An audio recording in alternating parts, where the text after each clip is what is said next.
Kung buntis na ang babaeng SSS member, pwede pa bang maghulog as voluntary or self-employed para maka-avail ng maternity benefits? Yes! Yan ang tanong ni Mylen.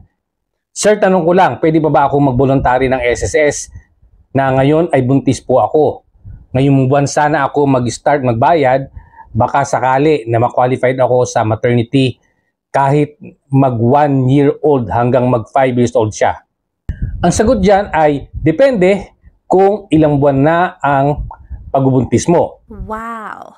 Pwede ka mag-start maghulog kahit buntis ka na at maka-avail ng maternity benefits. Provided na ang hulog mo ay papasok at least 3 months within 1 year before the semester of your expected day of delivery.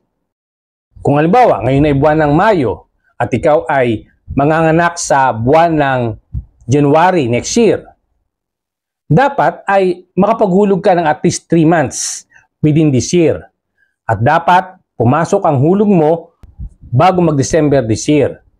Tandaan natin na ang posting ng SSS ay hindi agad-agad magre-reflect sa iyong SSS account.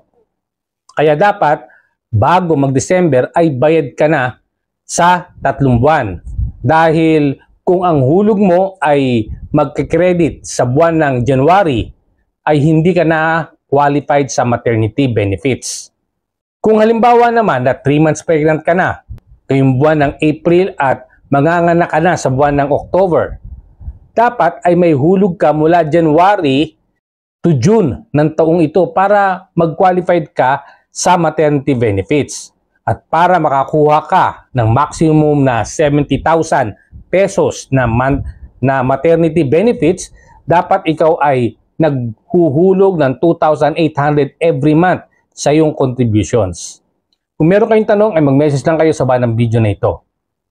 See you on my next videos.